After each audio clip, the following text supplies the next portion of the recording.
Hello दोस्तों, क्या हाल है। तारीख आज 23 जुलाई 2026, दिन गुरुवार, हिंदी तिथि नवमी रहेगी 7 बजे तक, उसके बाद 10वीं तिथि। और आइए बात करते हैं आज के मुख्य समाचार में देश भर की तमाम बड़ी खबरों पर नजर डालते हैं। देखिए, एक तो आज के दिन को भारत में मुख्य रूप से राष्ट्रीय प्रसारण दिवस के रूप में मनाया जाता है, क्योंकि इसी दिन भारत में रेडियो प्रसारण की शुरुआत हुई थी। 23 जुलाई 1927 को पहली बार भारत में आईबीसी द्वारा बॉम्बे में रेडियो प्रसारण शुरू हुआ था। और आज के दिन भारत के दो महान स्वतंत्रता सेनानियों चंद्रशेखर आजाद और बाल गंगाधर तिलक की जन्म जयंती के रूप में भी मनाया जाता है। चलिए दोस्तों, आगे बढ़ते हैं खबरों में। सबसे पहले आज के कुछ बड़े इवेंट देखिए। छात्र आंदोलन के बहाने MVA को मिली नई सियासी संजीवनी। आज 23 जुलाई को महाराष्ट्र बंद का ऐलान किया है। जी हाँ, जो राजधानी दिल्ली में जंतर मंतर पर छात्र आंदोलन चल रहा, इस पर अब महाराष्ट्र के राजनीतिक विपक्षी दलों को भी एकजुट होने का मौका मिला है। जहाँ एक तरफ उद्धव ठाकरे और शरद पवार जैसे नेता दिल्ली के जंतर मंतर पहुंचकर छात्र आंदोलन में अपनी एकजुटता दिखा रहे हैं। इस बीच अब बहुजन अगाड़ी के नेता प्रकाश आंबेडकर ने आज 23 जुलाई को महाराष्ट्र बंद का आह्वान किया है। वहीं भारतीय मजदूर किसान यूनियन भी छात्रों के लिए सड़कों पर उतर आई। पेपर लीक के खिलाफ आज 23 जुलाई को जंतर मंतर पर किसान यूनियन भी विरोध प्रदर्शन की चेतावनी दी है। वहीं रेलवे से खबर आ रही, छत्तीसगढ़ में आज 23 जुलाई से चलने वाली कई ट्रेनें प्रभावित रहेगी, तो यात्रीगण अपने हिसाब से शेड्यूल चेक करके निकलें। और मेघालय के चर्चित राजा रघुवंशी हत्याकांड मामले में सुप्रीम कोर्ट ने हनीमून कांड की आरोपी सोनम रघुवंशी को 2 ऑप्शन दिए हैं। कहा कि या तो सरेंडर कर दो या फिर कोर्ट की तरफ से कार्रवाई की जाएगी अरेस्ट करने की। आज 23 जुलाई को सुप्रीम कोर्ट में इस मामले पर सुनवाई होनी है। और सोनम रघुवंशी और राजा रघुवंशी हत्याकांड मामले में अब सुप्रीम कोर्ट ने सोनम को आत्मसमर्पण की सलाह दी है। तो देखते हैं आज फाइनली सुप्रीम कोर्ट की तरफ से क्या फैसला आता है। वहीं खबर देखिए, मुंबई में लोक व्यवस्था बिगड़ने की आशंका के मद्देनजर 23 जुलाई से 6 अगस्त तक निषेधाज्ञा लागू हुई। मुंबई पुलिस की तरफ से बड़ा फैसला लिया गया। आज से अब अगले 15-16 दिन तक 6 अगस्त तक मुंबई शहर में कड़े प्रतिबंध लागू रहेंगे। 5 से ज्यादा लोगों के एक साथ जुटने पर भी रोक रहेगी। हालांकि शादी ब्याह और अंतिम संस्कार जैसे जुड़े कार्यों को छूट मिलेगी। और उत्तर प्रदेश के मुख्यमंत्री योगी आदित्यनाथ के शहर यूपी गोरखपुर को आज मिलेगा पहला 6 लेन फ्लाईओवर, जिससे बड़े इलाके में ट्रैफिक जाम से मुक्ति मिलेगी लोगों को। इसका निर्माण जून में ही पूरा हो गया, तो आज इसका उद्घाटन होने जा रहा और ये फ्लाईओवर जनता को समर्पित किया जाएगा। वहीं यूपी अयोध्या राम मंदिर चढ़ावा चोरी मामले पर भी अपडेट आ रहा। आज 23 जुलाई को संघ और विश्व हिंदू परिषद की 300 साधु संतों की बैठक होनी है। उत्तर प्रदेश विधानसभा चुनाव 2027 से पहले ये राम मंदिर चंदा चोरी का मामला काफी सियासी तुल पकड़ रहा है। बीते दिन भी इस मामले को लेकर बैठक हुई, तो राम मंदिर में 9 संतों की एक समिति बनाई गई है, जिसका एक प्रवक्ता भी होगा। अयोध्या में ट्रस्ट ने और भी कई बड़े फैसले लिए। हालांकि राम मंदिर ट्रस्ट के CEO की नियुक्ति के लिए 1 महीने का और समय बढ़ाया गया और इस बार ट्रस्ट का एक प्रवक्ता होगा और ट्रस्ट का सचिव भी बनाया जाएगा। और अभी फिलहाल राम मंदिर धार्मिक समिति में ये 9 संतों की नियुक्ति की गई है। लेकिन अब आज और राम मंदिर ट्रस्ट में धार्मिक व्यवस्था में बड़ा बदलाव दिख सकता है। एक तो नए सिस्टम के तहत अब पूरी निगरानी संत करेंगे। समिति को 5 बड़े अधिकार दिए गए हैं। और दूसरा, आज इस मुद्दे को लेकर और बैठक भी होनी है, तो इस बैठक में क्या क्या निर्णय लिए जाते हैं देख सकते हैं आप। फिलहाल राम मंदिर समिति में जो संतों का ट्रस्ट बनाया गया, धार्मिक संतों की समिति, उसमें क्या क्या 5 बड़े अधिकार दिए गए हैं, इनके पॉइंट्स भी हैं। वहीं ऑटो इंडस्ट्री से खबर आ रही है, आज 23 जुलाई को मारुति कंपनी अपनी ब्रेजा मॉडल का फेसलिफ्ट वर्जन भारत में लॉन्च करने जा रही है। और मौसम विभाग की बड़ी चेतावनी, अगले 10 घंटों के अंदर देश के 11 राज्यों में मूसलाधार भारी बारिश का अलर्ट रहेगा। कई जगहों पर 85 किलोमीटर प्रति घंटा की रफ्तार से तूफानी हवाएं भी चलेगी। तो आगे मैं आपको बताऊंगा और भी पूरे मौसम समाचार विस्तार से हैं। चलिए दोस्तों, फिलहाल आगे बढ़ते हैं खबरों में। सबसे पहले देख लेते हैं CJP कॉकरोच जनता पार्टी के जंतर मंतर दिल्ली आंदोलन और सोनम वांगचुक के मुद्दे पर क्या बड़े अपडेट आ रहे हैं। देखिए, सोनम वांगचुक बोले कि मुझे 25 दिन बीत गए, अभी तो मैं जिंदा हूँ। अगर सरकार से भरोसा मिल जाता है तो आज ही अनशन तोड़ दूंगा। अभी भी जंतर मंतर पर CJP का धरना प्रदर्शन जारी है। और इस बीच बड़ी खबर देखने को मिली कि देर रात भी जंतर मंतर पर पुलिस और छात्रों के बीच झड़प हुई। बताया जा रहा कि CJP समर्थकों ने भी पत्थरबाजी की, तो उधर पुलिस ने भी आंसू गैस के गोले दागे और लाठीचार्ज भी किया। ये तस्वीरें आप देख सकते हैं। दिल्ली के जंतर मंतर पर बीती रात छात्रों और पुलिस में ये झड़प हो गई। और ठीक इसी तरह की झड़प 20 जुलाई को संसद मार्च के दौरान भी देखने को मिली थी। और अभी तो इस मुद्दे को लेकर सुप्रीम कोर्ट में भी एक याचिका लगाई गई, जिसमें कहा गया कि कॉकरोचों पर यानी युवाओं पर लाठीचार्ज हो रहा है दिल्ली पुलिस द्वारा। तो इस याचिका पर सुप्रीम कोर्ट ने सुनवाई करने से ही इनकार कर दिया। सुप्रीम कोर्ट के चीफ जस्टिस बोले कि हमारे पास वीडियो देखने का वक्त नहीं है, हमारा समय बर्बाद ना करें। सुप्रीम कोर्ट ने इस मामले पर तुरंत सुनवाई करने से इनकार कर दिया है। और ये कुछ विजुअल्स तस्वीरें देखिए आप। सोनम वांगचुक को चादर में छिपाया, राहुल गांधी को भी धरने की जगह से उठाया, सड़कों पर पीटे कॉकरोच पार्टी सपोर्टर भी। पिछले 5 दिन से लगातार यहाँ हंगामे का माहौल देखने को मिल रहा है। और इसी जंतर मंतर प्रदर्शन के चलते दिल्ली मेट्रो में 16 स्टेशन अगले आदेश तक बंद रहेंगे। अभी दिल्ली मेट्रो भी काफी प्रभावित है। सुरक्षा कारणों के चलते DMRC ने यह फैसला लिया है। और अब तो कॉकरोचों के प्रदर्शन में आतंकी पन्नू की भी एंट्री हुई। बीजेपी लीडर से जूम मीटिंग का दावा किया, बोला कि दिल्ली मोदी को गिराना है, तख्ता पलट होकर रहेगा। और एक बड़ी खबर आ रही कि हरियाणा गुरुग्राम में वांगचुक से मिलने पहुंचे 15 सांसदों को भी पुलिस ने रोका, तो ये धरने पर बैठे मेडिकल टीम से हेल्थ अपडेट लेकर लौटे। और इस पूरे मामले में बड़ी शर्मिंदगी की बात यह है दोस्तों कि भारत में चल रहे इस स्टूडेंट प्रोटेस्ट पर वर्ल्ड मीडिया में भी अब चर्चाएं होने लगी। देखिए, न्यूयॉर्क टाइम्स ने लिखा कि प्रदर्शनकारियों का खून बहा लेकिन वो झुके नहीं। तो वहीं द गार्जियन बोला कि छात्र पीछे हटने को तैयार नहीं है। वर्ल्ड मीडिया की एक ग्लोबल हेडलाइंस भी आप देख सकते हैं। फाइनेंशियल टाइम्स से लेकर एनवाईटी, गार्जियन समेत कई ग्लोबल मीडिया में सुर्खियां चर्चा का विषय बनी हुई है। हालांकि एक अच्छी इंसानियत की बात यह देखने को मिली कि जंतर मंतर पर आंदोलन के बीच इंसानियत की मिसाल बरकरार है। कोई बांट रहा बिरयानी तो कोई पानी की व्यवस्था कर रहा, एकजुटता की मिसाल दिख रही है। इस मामले को लेकर दिल्ली हाईकोर्ट ने भी सुनवाई की और हाईकोर्ट ने दिल्ली पुलिस और दिल्ली सरकार से इस मामले से जुड़े सीसीटीवी फुटेज सुरक्षित रखने को कहा है और छात्रों पर हुए लाठीचार्ज के मामले पर केंद्र सरकार को भी नोटिस भेजा। अभी तक इस प्रदर्शन से जुड़े 5 बड़े अपडेट्स कुछ यूं रहे हैं। सीजेपी के फाउंडर अभिजीत दीपके ने सोनम वांगचुक से अनशन खत्म करने की अपील की है, लेकिन उनका कहना कि सरकार उनकी मांगे माने पहले। केंद्र सरकार ने पश्चिम बंगाल से सीआरपीएफ की 20 अतिरिक्त कंपनियों को दिल्ली में तैनात करने का आदेश दिया है और सुरक्षा के कारण 16 मेट्रो स्टेशन बंद है दिल्ली में अभी। तो ये कुछ पिछले 24 घंटों के 5 बड़े अपडेट्स रहे इस आंदोलन से जुड़े हैं। चलिए अगली खबर देखिए। पेपर लीक के मुद्दों को लेकर केंद्रीय मंत्री जेपी नड्डा भी बोले कि राहुल गांधी बताएं कांग्रेस सरकारों में पेपर लीक क्यों होते थे। सदन में हम इस मुद्दे पर चर्चा करने के लिए तैयार हैं। हाल ही में राहुल गांधी ने इस मामले को लेकर केंद्र सरकार पर आरोप लगाते हुए कहा था कि पिछले 10 साल में 152 पेपर लीक हुए हैं। बीते दिन राहुल गांधी ने इस मामले को लेकर प्रेस कॉन्फ्रेंस की, तो राहुल के इन आरोपों पर केंद्रीय मंत्री जेपी नड्डा ने भी जवाब देते हुए कहा कि कांग्रेस की सरकार में भी पेपर लीक तो होते थे। तो ये तो पक्ष विपक्ष का आरोप प्रत्यारोप चल रहा है। सवाल ये है कि आखिर देश के युवाओं की असल प्रॉब्लम का समाधान कब करेगी सरकार, राइट? युवाओं को इसी बात का तो जवाब चाहिए। चलिए अगली खबर देखिए। जम्मू कश्मीर के अनंतनाग में एक जगह आतंकी हमला हुआ जिसमें एक हेड कांस्टेबल की मौत हो गई। ये अमरनाथ यात्रियों की सुरक्षा में तैनात थे। लश्कर से जुड़े आतंकी संगठन ने इस हमले की जिम्मेदारी ली है। वहीं खबरें, देश के नीति आयोग को मिला नया नेतृत्व। मध्य प्रदेश कैडर के आईएएस अधिकारी अनुराग जैन बने अब नीति आयोग के नए सीईओ। और वहीं 31 अगस्त को खत्म हो रहा मध्य प्रदेश के मुख्य सचिव का कार्यकाल भी, तो नए प्रशासनिक मुखिया की तलाश भी शुरू हुई। वहीं कुछ और पॉलिटिकल अपडेट देखिए दोस्तों। पश्चिम बंगाल विधानसभा में बजट चर्चा के दौरान काफी बड़ा हंगामा देखने को मिला। ममता समर्थक विधायक को मार्शलों ने विधानसभा से बाहर किया। टीएमसी बागी गुट के एमएलए को बोलने से रोका था, इस वजह से ये कार्रवाई की गई। दिन भर उनको निलंबित रखा गया। टीएमसी विधायक कुणाल घोष को मार्शलों ने उठाकर सदन के बाहर निकाल दिया। वहीं खबर है, प्रधानमंत्री नरेंद्र मोदी से मिले शरद पवार। इस दरमियान उनकी बेटी सुप्रिया भी उनके साथ थी। कहा कि पेपर लीक, छात्रों के आंदोलन और दिल्ली पुलिस के गलत व्यवहार पर भी बातचीत हुई। पीएम मोदी और एनसीपी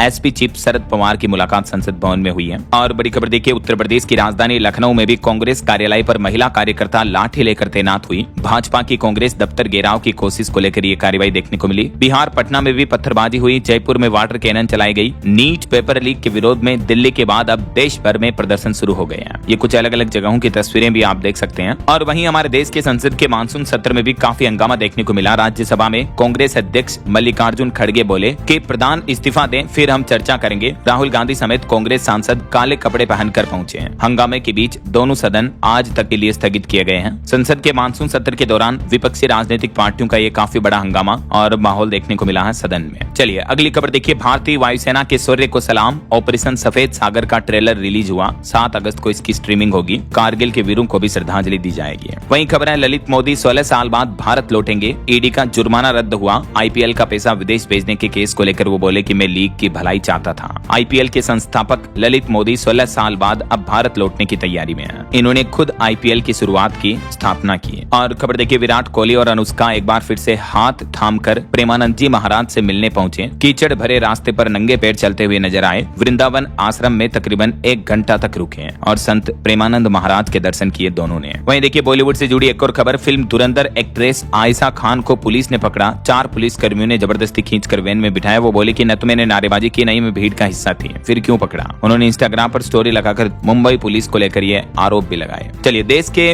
वीर जवानों के लिए अच्छी खबर है। पूर्व अग्निवीरों के लिए अब सीएपीएफ में 50% आरक्षण दिया जाएगा। यहाँ तक कि पीईटी, पीएसटी और रिटन एग्जाम में भी छूट मिलेगी। कार्यकाल पूरा होने से पहले ही ये घोषणा कर दी गई है केंद्र सरकार ने पूर्व अग्निवीरों के लिए। अब सीएपीएफ यानी केंद्रीय सशस्त्र पुलिस बलों और असम राइफल्स में कांस्टेबल, जीडी और और राइफलमैन जीडी के पदों पर 50% आरक्षण देने की घोषणा की है। यह जानकारी गृह मंत्रालय की तरफ से लोकसभा में दी गई। आपको पता होगा केंद्र सरकार साल 2022 में ये अग्निपथ योजना लेकर आई है। तो इसमें अब अग्निवीर जवानों को कई और फायदे भी दिए जाते हैं, जैसे अब पूर्व अग्निवीरों का बीएसएफ में भी कोटा 10% से बढ़ाकर 50% कर दिया गया है और अग्निवीर योजना से सेवा निधि पैकेज का लाभ भी कुछ यूं दिया जाएगा। चलिए मोबाइल फोन लॉन्चिंग पर खबर है। सैमसंग का नया Galaxy Z Fold 8 phone launch हुआ। इसकी शुरुआती कीमत 1.25 लाख रुपए तक है और टाइटेनियम बॉडी के साथ आएगा। ये जो आईफोन ने अपना एक मॉडल लॉन्च किया था उसी तरह की टाइटेनियम बॉडी आएगी। इसके अलावा कंपनी ने 200 मेगापिक्सल कैमरे वाला अल्ट्रा मॉडल और वॉच 2 भी पेश किया है। चलिए अगली खबर देखिए। अब हाई रिस्क गर्भवती महिलाओं के लिए राजस्थान में शुरू होगी प्रसव सखी व्यवस्था, जिसके तहत गर्भवती महिलाओं के पूरे हेल्थ के स्वास्थ्य को ट्रैक किया जाएगा। हाल ही में राजस्थान के कई जिलों में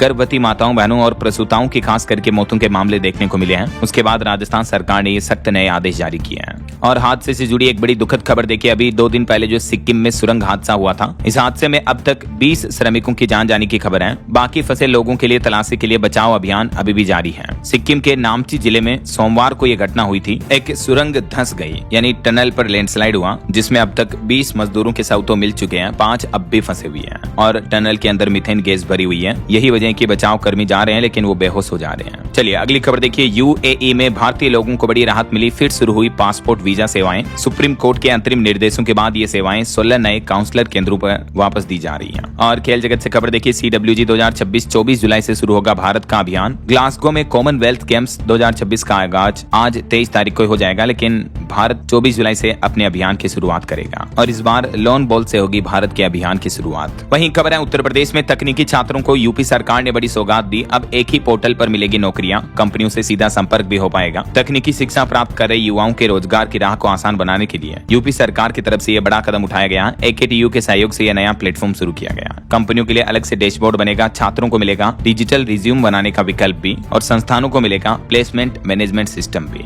और यूपी के युवाओं के लिए एक और अच्छी खबर तो यह है कि उत्तर प्रदेश की 31 नई ITI में इसी सत्र से एडमिशन यानी प्रवेश शुरू हो जाएंगे। तो ITI में एडमिशन की सीटें भी काफी ज्यादा बढ़ेगी। और इसके अलावा यूपी के मुख्यमंत्री योगी आदित्यनाथ ने एक और बड़ी घोषणा की है। उत्तर प्रदेश में वित्त विहीन माध्यमिक विद्यालयों के 3.5 लाख शिक्षकों को भी केसलेस चिकित्सा सुविधाएं मिलेगी अब उत्तर प्रदेश में। इस बारे में भी शासनादेश जारी हो चुके हैं। चलिए अगली खबर देखिए। राहुल गांधी की आय से ज्यादा संपत्ति के मामले को लेकर CBI के हलफनामे पर अब हाईकोर्ट ने सख्त रुख अपनाया और प्रगति की विस्तृत रिपोर्ट भी मांगी है इलाहाबाद हाईकोर्ट ने। वहीं राम मंदिर चरावा चोरी पर भी जिक्र करते हुए इलाहाबाद हाईकोर्ट ने सख्त टिप्पणी में कहा कि इस भ्रष्टाचार में शामिल अपराधियों को तो मृत्युदंड की सजा होनी चाहिए। और खबर है भारत और नेपाल दोनों देशों के बीच व्यापार संबंधों में बड़ी उपलब्धि मिली है। कोलकाता पोर्ट के जरिए विराटनगर पहुंचा केनोला का पहला शिपमेंट। वहीं राष्ट्रपति द्रौपदी मुर्मू ने भी भारत और उत्तर मैसेडोनिया व्यापार मंच को संबोधित किया। इस दरमियान भारत और इन दोनों देशों के बीच निवेश और प्रौद्योगिकी साझेदारी बढ़ाने पर भी जोर दिया। चलिए अगली खबर देखिए। अब 70 साल से ज्यादा उम्र वाले लोगों के लिए भी राहत की खबर है। आयुष्मान वय वंदन कार्ड से मिलेगा 5 लाख रुपए तक का मुफ्त इलाज, क्योंकि बढ़ती उम्र के साथ इलाज का खर्च भी बढ़ने लगता है। तो इसी को देखते हुए केंद्र सरकार ने अब PMJAY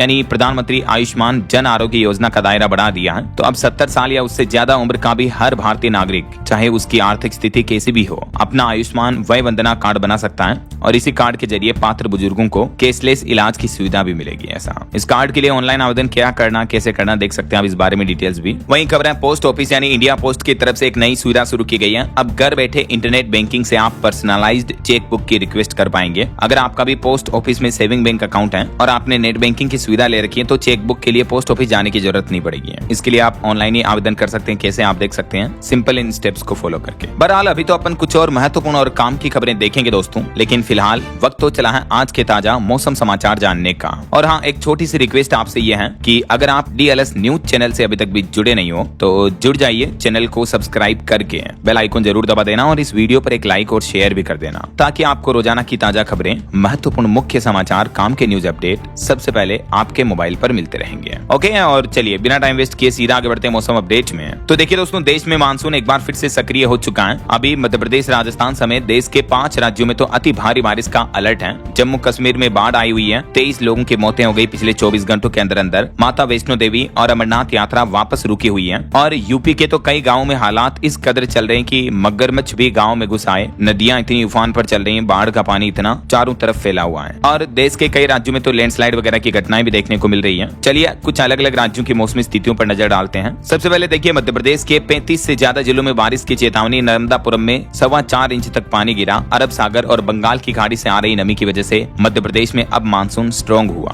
मौसम विभाग की तरफ से आज 23 जुलाई को भी मध्य प्रदेश के आधे से ज्यादा जिलों में तो भारी बारिश की चेतावनी जारी कर रखी है और कई जिलों में अति भारी बारिश का ऑरेंज अलर्ट भी है। यही बारिश का सिलसिला कल 24 जुलाई और परसों 25 जुलाई तक भी जारी रहेगा मध्य प्रदेश में तो। और एमपी के बाद देखिए अब यूपी में भी शारदा नदी खतरे के निशान के ऊपर बह रही है। गाँव में घुसा पानी। एक जगह चलती बाइक पर पेड़ गिरने से एक युवक की मौत हो गई। 3 शहरों में बारिश हो रही है। और ये देखिए तस्वीरें, मैंने आपको बताया था ना, उत्तर प्रदेश के कई गाँव में सड़कों पर मगरमच्छ आ गए। नदियों में इतना ओवरफ्लो हो रहा कि मगरमच्छों को पता ही नहीं कि कहाँ नदी है कहाँ सड़क है। वैसे यूपी के सभी जिलों में मौसम विभाग ने बारिश का अलर्ट जारी कर रखा है, लेकिन दक्षिणी जिलों में भारी से भी बहुत ज्यादा भारी बारिश की चेतावनी है। ग्रीन जोन वाले इलाकों में मध्यम बारिश हो सकती है। और देखिए यूपी के बाद अब राजस्थान की मौसमी स्थितियां। तो दोस्तों राजस्थान में भी भीलवाड़ा, टोंक, जैसलमेर, राजधानी जयपुर, अजमेर समेत कई जिलों में मानसून एक बार फिर से सक्रिय हो चुका है। बीते दिन भी कई जिलों में भारी बारिश के हालात देखने को मिले और आज 23 जुलाई को भी राजस्थान के सभी जिलों में बारिश की चेतावनी है। दक्षिणी जिलों में तो ऑरेंज अलर्ट भी है। और यही बारिश का सिलसिला कल 24 तारीख और परसों 25 जुलाई तक भी राजस्थान में बारिश वगैरह की गतिविधियां जारी रहेगी।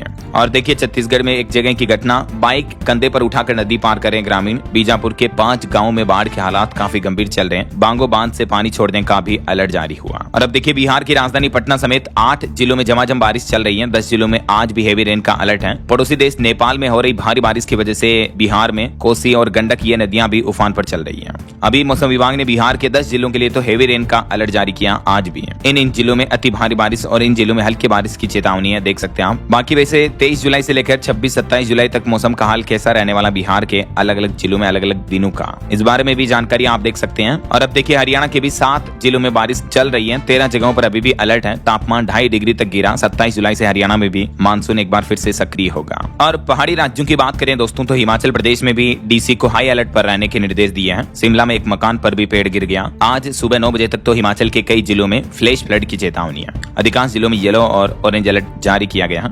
ऐसे ही उत्तराखंड राज्य में भी देखिए भारी बारिश की वजह से सड़कें प्रभावित हैं। देहरादून मसूरी मार्ग समेत कई रास्ते बंद हैं। मलबा हटाने का काम जारी है। उत्तराखंड के सभी जिलों में पिछले 4 दिन से बारिश जारी है। पिथौरागढ़, उत्तरकाशी में लैंडस्लाइड भी हुआ। मसूरी में रोड फिर से बंद है। 27 जुलाई तक उत्तराखंड में कुल मिलाकर मौसम जो है खराब रहेगा। उत्तरकाशी में जो भारी बारिश हो रही है इस वजह से गंगोत्री यमुनोत्री हाईवे भी बाधित है। कई श्रद्धालु पर्यटक भी फंसे हुए हैं। बाकी अगले 3 दिन आज 23 जुलाई, 24 और परसों 25 जुलाई को उत्तराखंड के अलग अलग जिलों में मौसम का हाल क्या रहेगा देख सकते हैं आप जानकारी स्क्रीन पर। वैसे भारत के मानचित्र में आप देख सकते हैं रेड अलर्ट की चेतावनी है गुजरात रीजन के कुछ एरिया में और सेंट्रल महाराष्ट्र यहाँ दोनों पर। ऑरेंज अलर्ट है जम्मू, लद्दाख, हिमाचल, पंजाब, मध्य प्रदेश और ईस्ट राजस्थान। और बाकी मध्य भारत और दक्षिणी भारत के अधिकांश जिलों में येलो अलर्ट की चेतावनी रहेगी। बाकी आज 23 जुलाई से अगले 24 घंटों के दौरान देश भर में मौसम का हाल कैसा रहेगा देख सकते हैं आप। किन किन राज्यों में बारिश का रेड ऑरेंज अलर्ट वगैरह रहेगा। बाकी उत्तराखंड में तो लैंडस्लाइड के बाद केदारनाथ की यात्रा भी रोकी गई। पैदल मार्ग बंद हो गया इस वजह से। और असम राज्य में भी देखिए बाढ़ की वजह से हालात काफी बिगड़े हुए हैं। 6 जिलों में 5.5 लाख से भी ज्यादा लोग बाढ़ से प्रभावित हैं। और अब तक 21 लोगों की मौत और कई लोगों के लापता होने की भी खबर है। असम में भी लगातार बारिश के कारण बाढ़ की स्थिति बनी हुई है।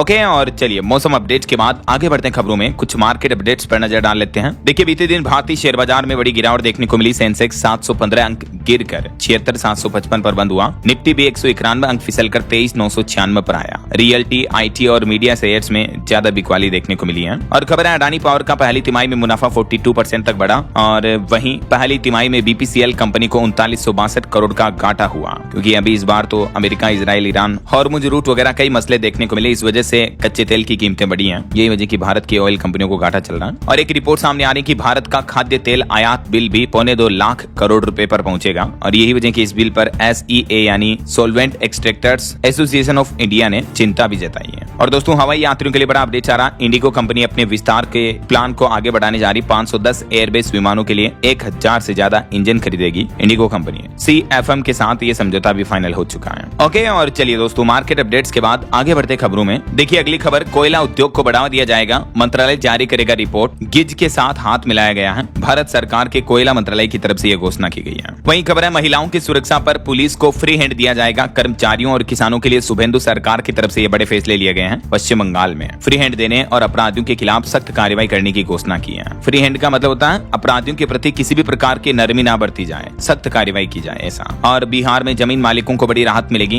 घर बैठे डाउनलोड कर पाएंगे दादा परदादा के जमाने की जमीन के कागजात भी। जी हाँ, बिहार में जमीन मालिकों को अब रजिस्ट्री के दस्तावेज ऑनलाइन मिलेंगे, जिससे उन्हें सरकारी दफ्तरों के चक्कर नहीं काटने पड़ेंगे। यहाँ तक कि 1990 से 95 के दस्तावेजों का भी डिजिटलीकरण अंतिम चरण में चल रहा, उसके बाद पुराने दस्तावेज भी उपलब्ध होंगे। और खबर है बिहार में सैटेलाइट टाउनशिप के लिए जमीन बेचना भी आसान हुआ, 9 जिलों में नई सुविधा शुरू की गई है, 4 गुना तक मुआवजा भी मिलेगा। बिहार राज्य आवास बोर्ड की तरफ से ये 9 जिलों में आवेदन की सुविधा शुरू की गई है। पहले चरण में किन किन जिलों के लिए आवेदन लिए जा रहे हैं देख सकते हैं आप जानकारी। और वहीं सरकार का प्लान है बिहार में टाउनशिप योजना के लिए जमीन बेचने पर 1 महीने में ही पैसा मिल जाएगा। मंत्री नीतीश मिश्रा की तरफ से यह बड़ा ऐलान किया गया। और देखिए बिहार में शराब तस्करों पर भी नकेल कसी जाएगी, ड्रोन और ट्रैकर डॉग का इस्तेमाल किया जा रहा, चेक पोस्ट में जांच का दायरा भी बढ़ाया गया। चलिए अगली खबर देखिए। ईपीएफओ की तरफ से कुछ नए नियम लागू किए गए हैं, नॉमिनेशन से लेकर पीएफ के पैसे निकासी तक। ये बड़े बदलाव जिनका सीधा असर कर्मचारियों और कंपनियों दोनों पर पड़ेगा। आपको पता होगा केंद्र सरकार की तरफ से इस महीने जुलाई से ही जो ईपीएफ स्कीम 2026 लागू की गई है वो पुरानी 1952 की स्कीम की जगह लेगी है।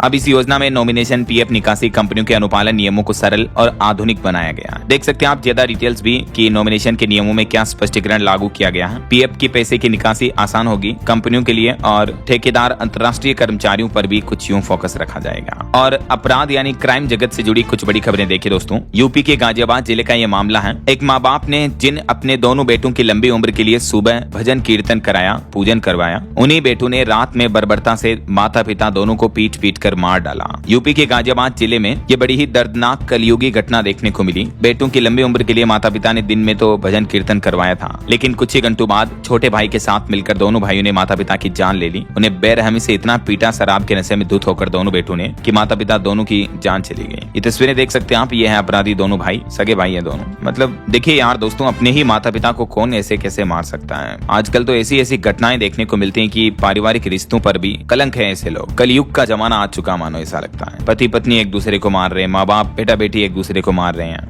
ये एक और घटना देखिए, उत्तर प्रदेश के मेरठ में भाजपा नेता अतुल हत्याकांड मामले में अब एक और नया खुलासा हुआ है। और इस खुलासे में ये सामने आया कि अतुल की हत्या खुद उसी की पत्नी ने अपने ड्राइवर प्रेमी के साथ मिलकर सांप से डसवा कर की थी। यानी जबरदस्ती पति को सांप से कटवाया। और इसके पीछे वजह ये थी कि एक तो पति का 20 लाख रुपए का बीमा था, इसके अलावा एक और कारण ये भी रहा कि वो पत्नी अपने खुद के ही ड्राइवर से प्रेम करने लगी थी, जबकि भाजपा नेता इसका पति। देखिए आप, तो भारत में आए दिन इस तरह के अपराध काफी ज्यादा बढ़ रहे हैं। भारत के कानून को और ज्यादा सख्त कठोर करने की जरूरत है, खास करके ऐसे मामलों में, राइट। चलिए कुछ इंटरनेशनल न्यूज अपडेट देखिए दोस्तों। अमेरिका में अब जेनेरिक दवाओं पर डोनाल्ड ट्रंप ने नया टैरिफ प्लान लागू किया। 2 साल 0% और फिर 100% और फिर 200% तक ड्यूटी लगेगी। ट्रंप के इस फैसले का असर भारत की फार्मास्यूटिकल कंपनियों पर भी देखने को मिल सकता है। वहीं अमेरिका ईरान जंग के बीच भी डोनाल्ड ट्रंप ने ईरान को एक और बड़ी चेतावनी दी और कहा कि अब होर्मुज रूट में हमला मत करना, वरना अगर ऐसा किया तो ईरान में पुल और बिजली के घरों को ही उड़ा देंगे हम। तेहरान तक अटैक करेंगे, जो कि ईरान की राजधानी है। ये ट्रंप ने अब सीधी सीधी चेतावनी दी है ईरान को। और डोनाल्ड ट्रंप के द्वारा लगाए गए इन नए टैरिफ से अमेरिका और कनाडा, इन दोनों देशों के बीच भी तनाव बढ़ गया। 30 दिन बाद 50% आयात शुल्क लागू करेंगे ट्रंप कनाडा के सामानों पर। वहीं खबर है फ्रांस में अब 15 साल से कम उम्र के बच्चे नहीं कर सकेंगे सोशल मीडिया का इस्तेमाल। ऐसा करने वाला पहला यूरोपीय यूनियन का देश बन चुका है फ्रांस। हाल ही में इससे पहले कई अन्य देशों ने भी इस तरह के सख्त कानून लागू किए हैं और अब फ्रांस भी 15 साल से छोटे बच्चों के लिए Facebook, WhatsApp, Instagram, Twitter, TikTok इस तरह के सोशल अकाउंट्स खोलने पर प्रतिबंध लगा दिए हैं। वहीं खबर है फ्रांस में एक कीटनाशक पर लगा बैन भी हट चुका है और फ्रांस के पर्यावरण मंत्री ने भी इस्तीफा दिया। उन्होंने कहा कि मधुमक्खियों की जान बचाना जरूरी है, जबकि सरकार का कहना कि किसानों को बचाना ज्यादा जरूरी है। वहीं देखिए चीन का कहना कि भारत ने हमारे 12 नाविकों को बचाया, ये एहसान कभी नहीं भूलेंगे। 1 साल पहले केरल के पास जहाज में जो आग लगी थी, उस जहाज से भारतीय सैनिकों ने रेस्क्यू किया था, तो इस पर चीन ने भारत का आभार जताया। वहीं पड़ोसी देश पाकिस्तान में एक बार फिर से पेट्रोल 5 रुपए के लगभग और डीजल 7 रुपए से भी ज्यादा महंगा हुआ। अभी पेट्रोल का भाव 320 रुपए प्रति लीटर और डीजल का भाव 367 रुपए प्रति लीटर मिल रहा। पाकिस्तान में ये नई कीमतें आज से ही लागू हो चुकी हैं। वहीं भारत और नेपाल दोनों देशों के बीच सीधे रेल कार्गो सेवा का भी शुभारंभ हुआ और यूएस में मेटा के खिलाफ मुकदमे की प्रक्रिया भी शुरू हुई। तो ये तो कुछ इंटरनेशनल न्यूज अपडेट रहे और चलिए आगे बढ़ते खबरों में देखिए आप अगली खबर। राजस्थान के न्यायिक अधिकारियों को सुप्रीम कोर्ट से बड़ा झटका लगा। 60 साल में ही होंगे रिटायर्ड, सभी राज्यों से जवाब मांगा इस बारे में। और राजस्थान में साइबर क्राइम कितने ज्यादा बढ़ने लगे, इसको लेकर आंकड़ा सामने आ रहा है कि इस साल 2026 में अब तक 387 करोड़ की साइबर ठगी हुई है। जयपुर, अलवर, भरतपुर ये जिले साइबर क्राइम का सबसे बड़ा हॉटस्पॉट बने हुए हैं। वैसे न सिर्फ राजस्थान में बल्कि बीते कुछ सालों में और खास करके अभी तो एआई आ चुका है, तो साइबर अपराध और ज्यादा बढ़ने लगे। देखिए आप, साइबर क्राइम पर डेटा आ रहा है कि पिछले 4 साल में 50,000 से बढ़कर 1,19,000 से भी ज्यादा मामले दर्ज हुए हैं साइबर अपराध के, जिसमें आईटी बेईमानी धोखा देने के केसों का ग्राफ और भी ज्यादा बढ़ा है। ये कुछ आंकड़े आप देख सकते हैं, साल दर साल साइबर क्राइम में बढ़ोतरी देखने को मिल रही है। चलिए अगली खबर देखिए, इलेक्ट्रिक स्कूटर खरीदने वालों के लिए बड़ी राहत की खबर है। अब दोपहिया वाहनों पर सब्सिडी की समय सीमा को बढ़ा सकती है सरकार। रिपोर्ट्स आ रही कि केंद्र सरकार पीएम ई ड्राइव योजना के तहत मिलने वाली सब्सिडी को आगे भी जारी रख सकती है। अभी इसकी लास्ट डेट 31 जुलाई है, तो उसके बाद केंद्र सरकार और आगे बढ़ा सकती है इसको। वहीं खबर है सीएपीएफ के कर्मियों को अब 50% जीएसटी छूट मिलेगी। 25 से 35 लाख रुपए की अनुग्रह राशि है, तो एमबीबीएस की 26 सीटें उनके लिए आरक्षित रहेगी। केंद्र सरकार की तरफ से सशस्त्र पुलिस बलों के कर्मियों को लेकर ये नई योजना शुरू की जा रही है। और अगली खबर देखिए दोस्तों, एक चौंकाने वाली रिपोर्ट आ रही, भारत में आध्यात्मिक यात्रियों में 53% हिस्सेदारी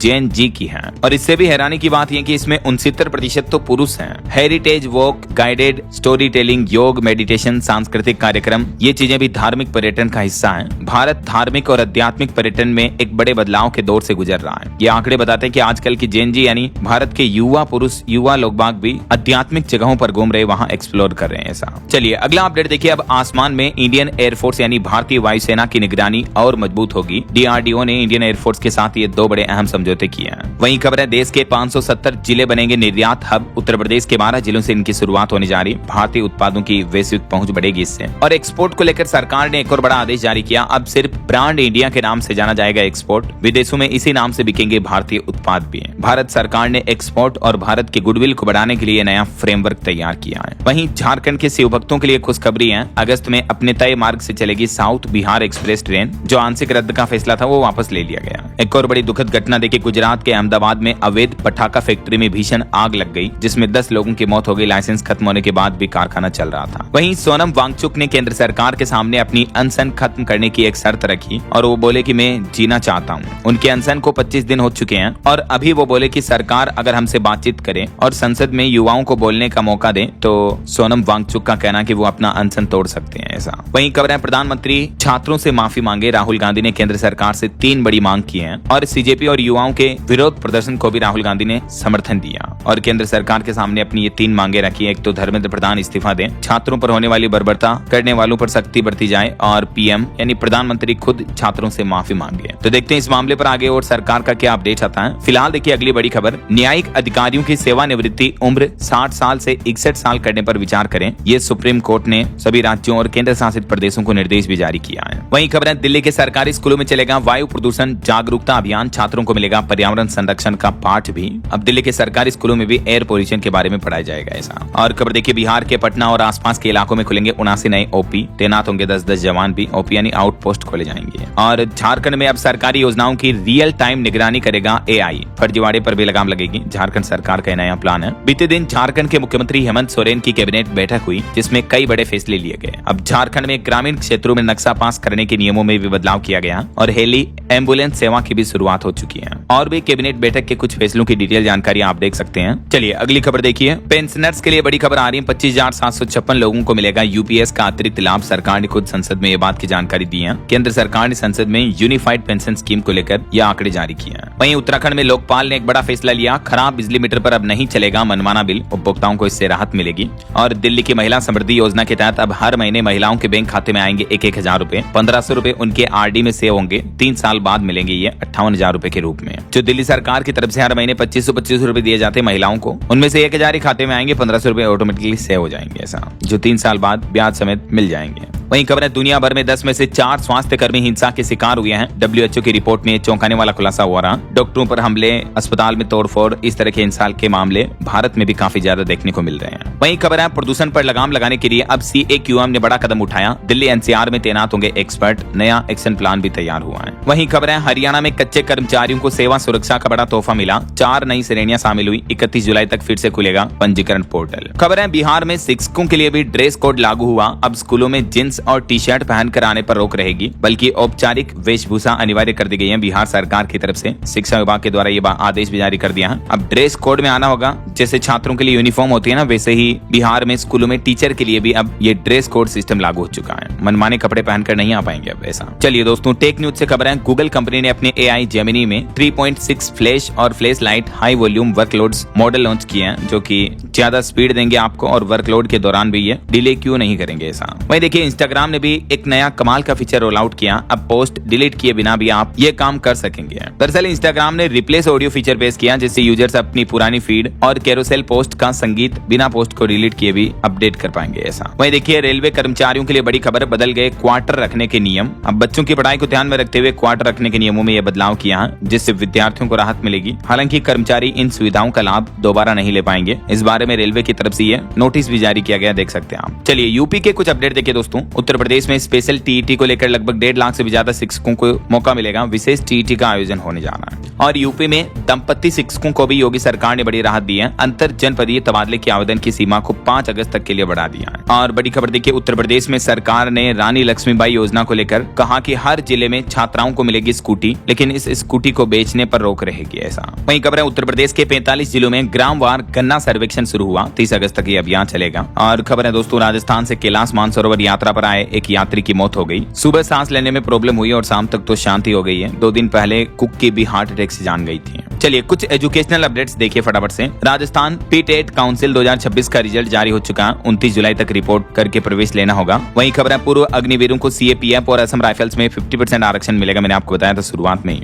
और उत्तर प्रदेश में 69,000 सहायक शिक्षक भर्ती को लेकर यूपी की योगी सरकार ने सुप्रीम कोर्ट में कहा कि 9,500 और लोगों को मिलेगी नौकरी। सुप्रीम कोर्ट में यूपी की योगी सरकार ने बताया और ये आंकड़े भी जारी किए हैं। वहीं खबर है, उत्तर प्रदेश में ऑडिटर और असिस्टेंट अकाउंटेंट के 1937 पदों पर होगी भर्ती। 3 अगस्त तक ऑनलाइन आवेदन कर सकते हैं। और क्लेट एग्जाम 2027 पर अपडेट आ रहा है। 6 दिसंबर को होगी क्लेट परीक्षा, अगस्त में शुरू होंगे पंजीकरण। वहीं नीट एग्जाम को लेकर देखिए, विरोध और असहमति लोकतंत्र का एक जरूरी हिस्सा है। दोबारा पेपर लीक नहीं होना चाहिए। दिल्ली जंतर मंतर पर चल रहे छात्रों के विरोध प्रदर्शन को लेकर नीट के टॉपर्स रहे आर्यन गुप्ता का यह बयान देखने को मिला है। वहीं खबर है, उत्तर प्रदेश के कुछ जिलों में आंगनबाड़ी वर्कर और हेल्पर वगैरह के पदों पर भी भर्ती निकली हुई है। अलग अलग जिलों में लास्ट डेट अलग अलग होती है, तो उस हिसाब से आप चेक कर लीजिएगा। और करंट अफेयर्स को लेकर कुछ अपडेट है। देखिए, एंडी बर्नहेम 10 सालों में 7वें ब्रिटेन PM बने। और पश्चिम बंगाल में सरकारी ऑफिस में अब बंगाली भाषा इस्तेमाल करना अनिवार्य होगा। ओके, और अंत में दोस्तों आज के राशिफल पर नजर डाल लेते हैं। देखिए, मीन राशि वालों को बड़ी डील मिल सकती है आज। मकर राशि वालों को विदेश दौरे से जुड़ी कुछ खबरें भी मिल सकती हैं। और भी कुछ अलग अलग राशियों का राशिफल आप देख सकते हैं स्क्रीन पर। और हाँ दोस्तों, आप मुझे कमेंट करके बताइए कि